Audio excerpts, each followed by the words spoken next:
with fast funding up to $10,000 available through NetCredit. Our online application process was designed to get the money you need quickly if approved. You can borrow an amount that meets your needs and repay in a way that works for your financial situation. And we report on-time payments to credit bureaus, so you can build credit history as you repay. See what NetCredit can do for you today. Check your eligibility without affecting your credit score at netcredit.com. All NetCredit loans and lines of credit are offered by a member of the NetCredit family of companies or one of our lending partners. Visit netcredit.com/partners for more information. It was a night like any other. You ate some dinner, chatted with the family, then, suddenly, you were gone. But they didn't need to worry. You just snuck off for a second to play Best Fiends. Best Fiends is the mobile puzzle adventure game you want to play for hours on end, even when you only have a few moments to spare. From the vibrant artwork and adventure pack storyline to the cute collectible characters and supercharged power-ups, Best Fiends is designed to be the most obsession-worthy game ever. There are literally thousands of levels, plus tons of in-game events added every month for even more ways to win. And the best part is, you can play anytime, anywhere. No Wi-Fi? No problem. Of course, people may start to wonder about your mysterious disappearances until they see how much fun you're having. Download your new favorite getaway, Best Fiends, for free on the App Store or Google Play. You'll even get $5 worth of in-game rewards when you reach level 5. That's friends without the R. Best Fiends. Play Best Fiends. Download free.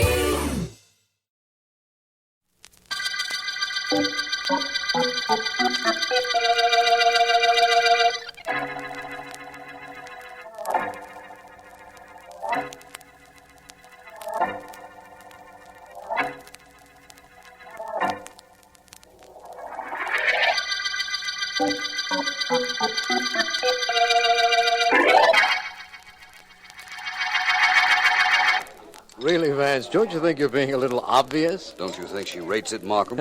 Have you ever seen a more beautiful woman? You've been staring at her for an hour. Is our foremost private investigator doing some really private investigating? That is a leading question, Markham. The district attorney should know better than to prompt a witness. Besides, you haven't conceded that she's beautiful. I can see. Oh, she's much prettier than that, my friend. Besides, I'm certain she's been trying to attract my attention. Vance, she's dining with a gentleman. Both of them seem to me to be minding their own business. Are you sure you're not using a little hopeful imagination? Quite. Do you know the man she's with by any chance? No, I don't. Fact is, I can't make out his face very well. You can see a scar on it. I imagine he's about 40, and he's relatively bald and quite stocky.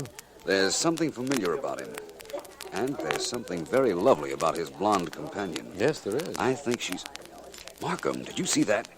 Did I see what? They're leaving, and I could swear she indicated she wanted me to follow her. You intend to go after her? Yes.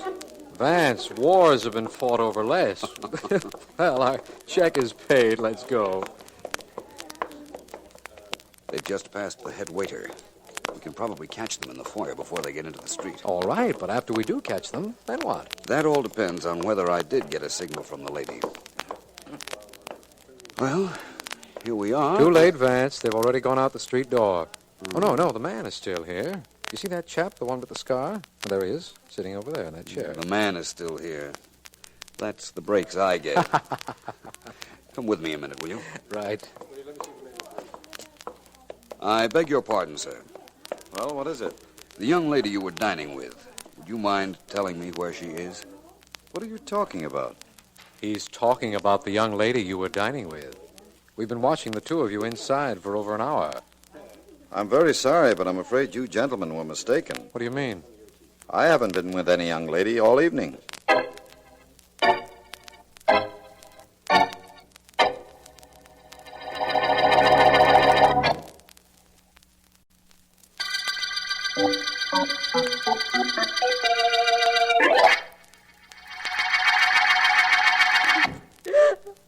Come on now, Miss Foster. Tell the sergeant what you told me. No, I can't talk. What's going on, Williams? What is all this?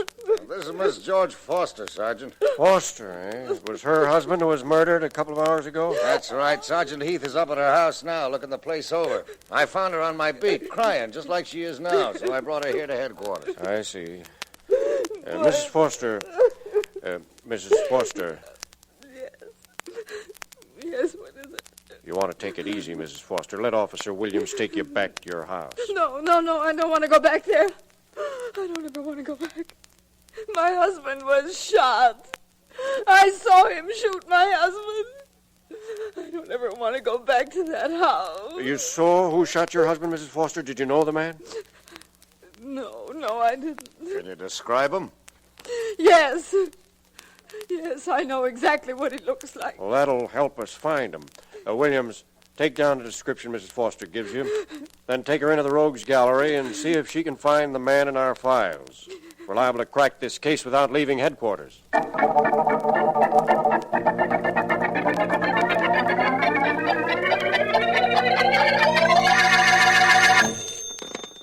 Hello, Philo Vance speaking. This is Markham Vance. Are you entirely recovered from that little restaurant scene last night? Not quite. I'd hate to believe that girl wasn't attractive enough to stay in my memory overnight. Don't tell me you found out something about her. No, that isn't the reason for my call. A man named Foster was murdered last evening, Vance, just about the time we were having dinner. Between 7 and 8 o'clock, you mean? Yes, his wife saw the killing, was able to describe the man who fired the shot. More than that, she made a positive identification from a rogues gallery photograph. The killer was a man named Norman James. Really? Yes, really. Well, you're entitled to an easy case once in a while, Markham. This sounds as if you have one. Does it? Well, doesn't it? Listen, the man Mrs. Foster positively identifies as having killed her husband at 7:30 last night is the man we watched every minute between 7 and 8. The man who was dining with that beautiful blonde.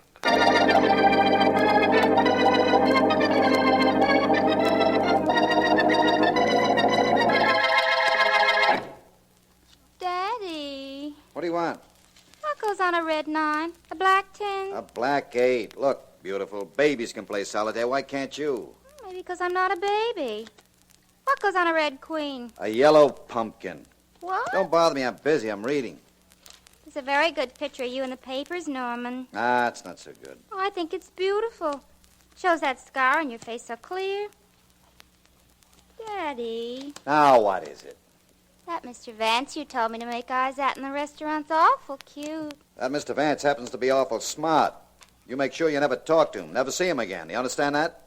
But he doesn't know who I am. How could I ever talk to him or see him? You know who he is. Sure. You could go to see him. Only, baby, you're not that stupid, are you? Who says I'm stupid? You do every time you open your mouth. What? This newspaper says that I'm going to be arrested for murder. Because of you, the district attorney and Philo Vance are going to be my alibi. They'll swear they saw me in the restaurant with you at the time George Foster was shot.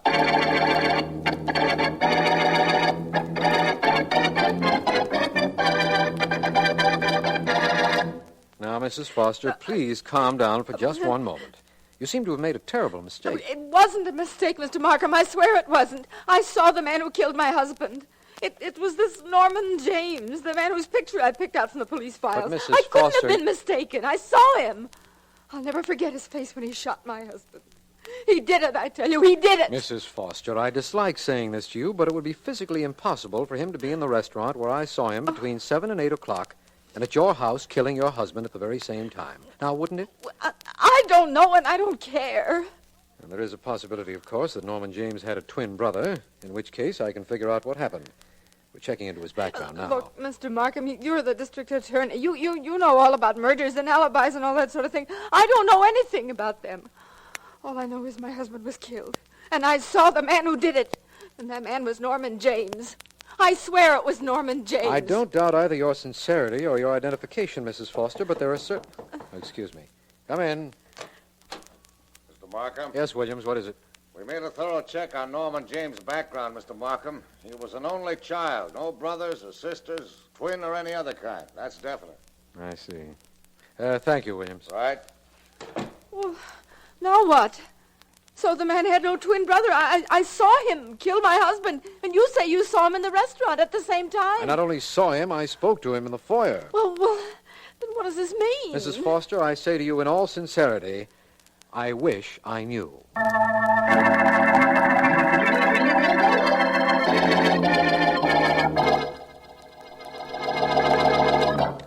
Daddy, I've got it. What? A black 2 goes on a red 3, right? Betty, baby, you're a genius. Then take me out somewhere for dinner. Geniuses get hungry, too, you know. You're going to stay right here in your apartment. You'll have your dinner sent in. You're not going to move out of this place until I say so. Oh, why Why do I have to stay right here in my apartment? Why can't I go out? You can go out during the day, but keep away from any place where a man might see you. Oh? I don't want Philo Vance tracking you down. I don't want them talking to you. I never talk to strangers. Somehow, Betty, baby, what you have makes strangers talk to you. Right now, I'm on Easy Street. Nobody's got a thing on me. And except for one little detail, I'm completely in the clear. Hey, who could that be? Could be the detail I was talking about. Right on time, too. I'll go to the door. You take my gun out of my topcoat pocket. You'll find a silencer in the other pocket. Screw down the end. Which end? Never mind, I'll do it myself. Oh, I'm coming, hold everything. I'll get your gun and silencer out. You can put it on yourself. All right, all right.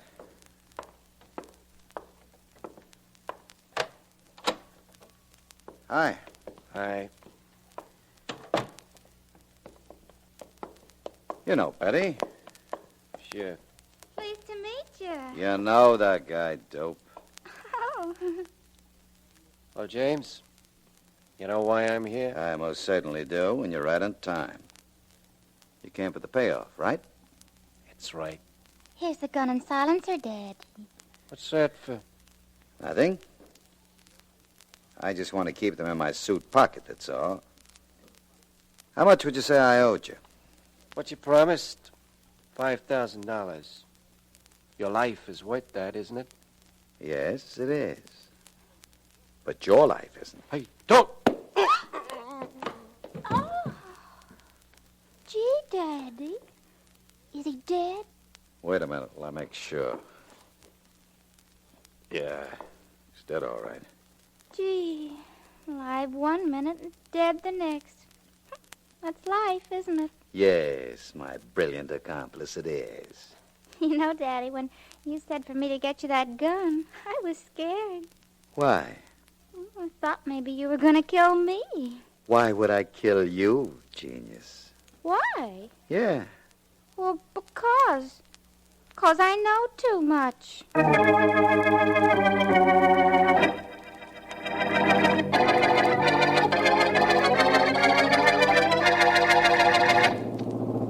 We're almost at the morgue, Vance. You want to tell me now why you developed a sudden interest in a very ordinary shooting? Yes, Markham. You called me a little while ago to tell me that an ex-heavyweight fighter named Joe Stockton had been found shot to death. That's right. After quitting the ring, Stockton became a strong-arm man for a racket gang. This sounded to me like just an ordinary gangland rubout. I called you only because I'd promised to advise you of anything that happened since George Foster was killed. That, of course, is the mysterious murder that has me confused. You've got a lot of company. Oh? Mrs. Foster positively identifies Norman James as her husband's murderer. And we saw James in a restaurant at the time of the murder. Now, how can that be? It can be very easily. It can? Yes. Well, maybe you'd better tell me as long as it's so easy. Well, this Joe Stockton, the one whose body we're going to see, he's about 5'10". Just about. Heavy set. Yes, why? Practically bald, about 40. Why, yes. How did you know? I didn't know. I merely surmised. Oh. And I also more than surmise now that I can give you the details of how Norman James could have killed George Foster. One more question. Did Stockton have a scar on his cheek? Definitely not. Oh. What's the O for? It's for the sudden collapse of a beautiful theory. I take back all my previous questions, Markham. They mean absolutely nothing now. I'm afraid I don't know how Norman James could be in two places at once after all. Nor do I know how I can ever again find that beautiful blonde.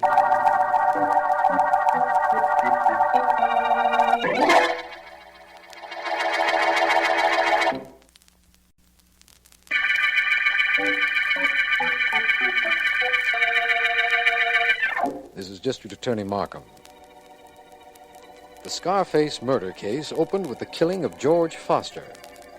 Foster's wife, who saw the murder, positively identifies Norman James, still at liberty, as her husband's killer. But Vance and I are certain we saw James in a restaurant at the time of the murder. The killing of a petty racket strong-arm man proves no clue, even though Philo Vance believed it might at first. At the moment, Vance and I are questioning Mrs. Foster again. Neither Mr. Markham nor I are doubting you, Mrs. Foster. But what reason did Norman James have to kill your husband? Reason. Is the reason important? I saw him do it. Isn't that enough? Not with the situation we find ourselves in, Mrs. Foster. Well... It'll be your word against his, and he has us to back up his alibi. Perhaps your giving us a reason for his killing your husband might help us. All right. My husband borrowed money from Norman James. I never knew his name, but I'd seen his face when he came to the house. My husband was supposed to pay him a very high interest rate, and he couldn't pay it. He couldn't pay James back, so he was killed. So that's Norman James's racket. That's right. That second murder could have explained all this so easily, Markham. But it didn't. What are we going to do to break James's alibi, Vance? If I could find that blonde he was with at the restaurant, that might do it. I don't see how. I do, but it's too early for me to explain. Lend me an officer from the homicide department, a telephone book, and I might be able to locate her. You don't know her name? No, nor where she lives, but let me have what I asked for, and there's still a chance I can trace her for you. For me? I beg your pardon. For both of us.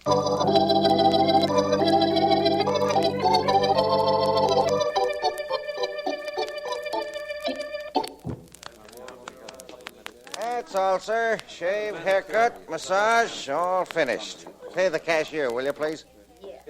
Who's next, please? I am, Charlie. Ah, it's you, Mr. James. You want a shave, maybe? I want something, Charlie. But there's no maybe about it. You owe me $100. I want the 100 or $10 interest. Mr. James, I wanted to ask you something. Things are a little tough. They're tough for me, too. You wanted the money, you asked me for it. You got it. You know you'd have to pay me, didn't you? Yes? Well, what are you waiting for? I haven't got it, Mr. James. Maybe I'll have it for you tomorrow. Tomorrow, huh? Yeah, tomorrow, sure. Give me another day, will you, Mr. James? Just one more day. Okay. That'll be $2 more interest for that extra day. I'll be back tomorrow about this time. Better have the money, Charlie. Or the interest. I'll try. If it'll help any in your trying. Remember what happened to George Foster. He owed me money and he didn't pay. So I paid him off.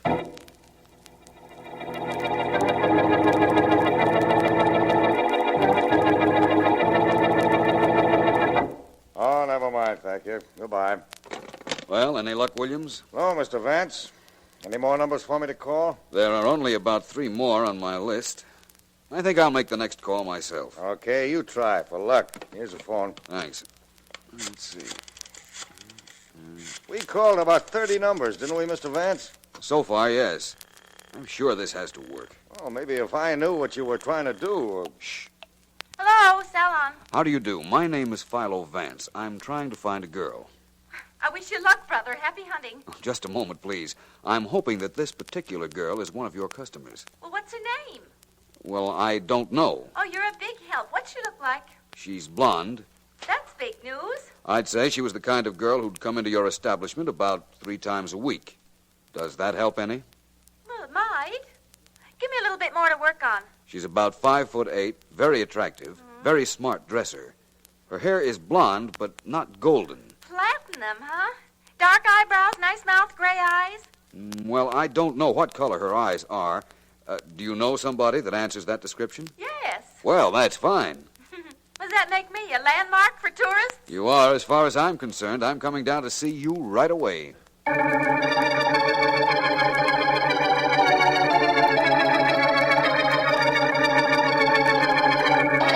the district attorney. You've got to help me. Norman James will kill me just like he killed George Foster. He'll kill me. I know, Charlie. I heard you. You're a barber and you borrowed money from James and can't pay him back. Is that it? Well, he lends money to a lot of us people. Barbers, newsstand men, taxi drivers. But we have no security, so he charges us high interest. And when we don't pay, he has us beaten up. He killed George Foster. He told me he did. You got to protect me. You got to arrest him. I could arrest him, of course. I could have had him arrested when Foster's wife identified him for us. But I'm sure I can't make a charge stick against him. Well, what does that mean? That he can take me out and kill me if he wants? No, I'll see that you're protected all day tomorrow and up until the time when Philo Vance gets the evidence he needs against James. Why can't you arrest him? Why don't you put him in jail? He threatened me, didn't he?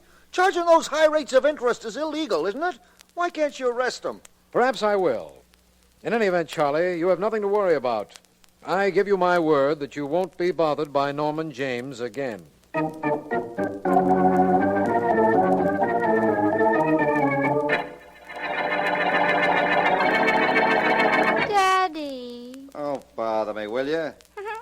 and say I bother them. That's silly. Everything they put in your face, they left out in your head, kid. I bet you don't think I have any brains. That's the only bet you ever made that you had a chance of winning. What do you want? I want to go out. Where to? The beauty parlor. What do you think? Gee, you're stupid. Yeah, I know. You've been to the beauty parlor once this week already. You said I could go any place where there weren't any men, didn't you? Well, Well, there's no men in a beauty parlor except Antoine. He just does my hair. you need work on the inside of your head, kid. Oh, can I go, Daddy? It's only right down the street. I'll be back in a couple of hours. It doesn't take long for my hair to dry. Okay, go ahead. You'll pester me to death if I don't let you. Oh, thanks. And when I get down to see Charlie the barber, you'll sneak out anyhow. So go ahead. I'll pick you up there. Okay. What are you going to have done? Oh, I think I'll have my hair just a shade lighter. Don't you think that'd be becoming? I guess Just a shade lighter. I don't know. Where I sit, you're lightheaded enough already.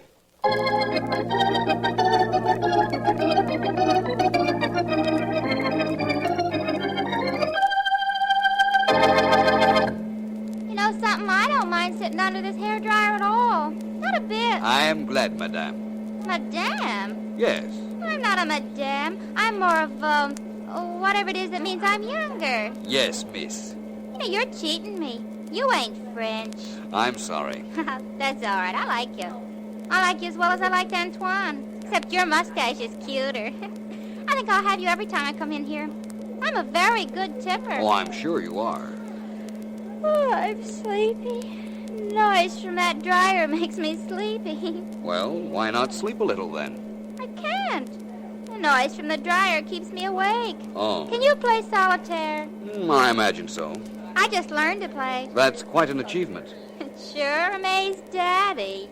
Daddy? Oh, forgot you're new here. I met Mr. James. He's waiting for me downstairs. I hope he won't mind waiting a little longer. He'll wait. Got a lot of patience. He has to have with me. The only time he doesn't have any patience is when he's jealous. Oh, he's jealous? I'll say. He killed a guy just because he took me out once. How do you like that? Joe Stockton? That's a guy? Uh-huh. Say, you read the papers, don't you? So do I. Gee, the things you can learn. Yes, I know. From other things besides newspapers. What? Oh, it doesn't matter. You say your friend Mr. James is waiting for you downstairs? Yeah, but he won't mind. Well, we won't keep him waiting long. I'll just turn the dryer up a little so we can get everything over in a hurry.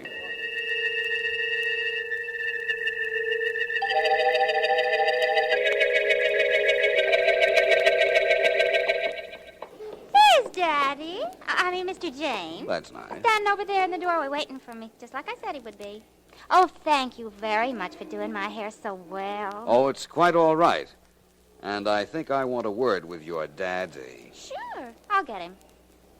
Daddy! Yeah, baby. Come on over here. Look, kid, let's get moving. We gotta... This nice man wants to speak to you. He just did my hair. Don't you think it looks beautiful? Hello, James. We meet again.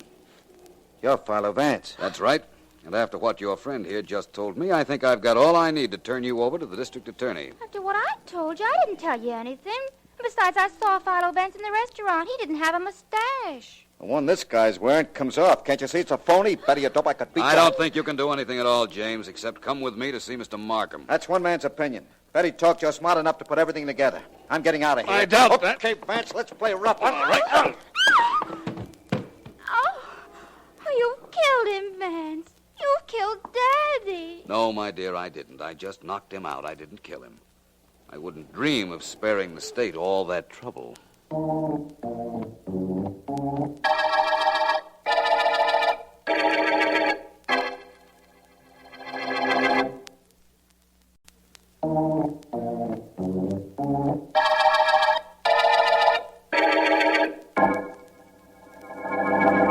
I'm a patient man, Vance, a very patient man, but I'm also a very curious one. Now, we know from his confession and from what his girl Betty told us that Norman James did kill George Foster and later the ex-prize fighter Joe Stockton. But we did see James in the restaurant at the time Foster was killed. Did we? Of course we did. He was sitting over in a corner with his girl. The girl was making eyes at you claimed. Then they left, we followed, and there was James sitting in the foyer. Markham, Do you remember why I thought the prize fighter, Joe Stockton, would have a scar on his cheek when we were en route to the morgue to identify him? Yes, but he didn't have. I told you that. It was Joe Stockton who was in the restaurant, Markham, not Norman James. Oh, don't tell me that. I spoke to James myself. So did you, in the foyer. Oh, that was Norman James. But the man in the restaurant, the one we saw with the girl between 7 and 8, was Joe Stockton. Stockton? He was built like James, sat in the shadows so we couldn't really see his face, and he made sure we noticed the scar on it. You mean the scar was just makeup that was put on Joe's cheek? Exactly. Now, here's what happened.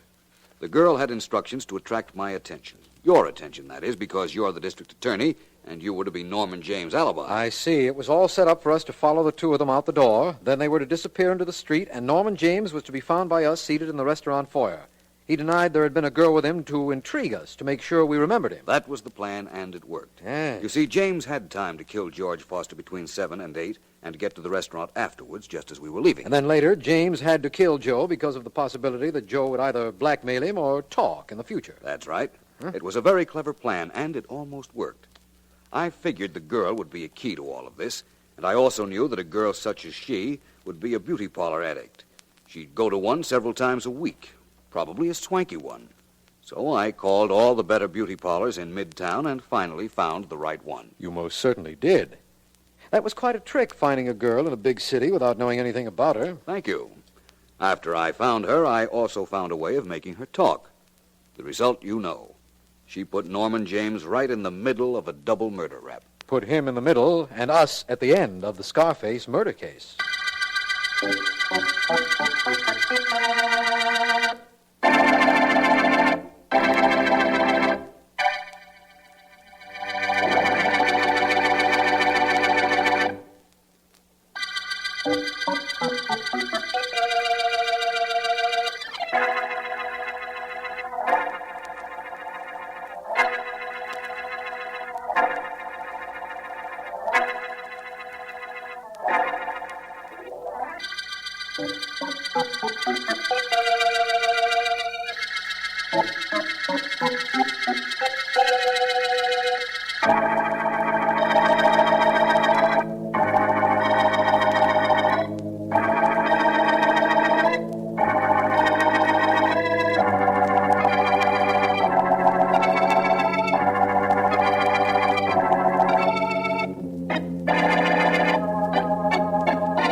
At Lowe's, every pro is an MVP to us. It doesn't matter how big or small your business is. If you're a plumber, roofer, electrician, or remodeler, your business earns back when you spend, gets exclusive offers, and paint rewards. It all adds up to help drive your business. Join Lowe's MVP's Pro Rewards and Partnership Program today. Minimum purchase required. Earnings and paint rewards awarded as Lowe's e-gift cards. Exclusions, restrictions, and more terms apply. Valid through 12/31/22. See Lowe's.com/L/Pro Loyalty Terms. Subject to change. U.S. only.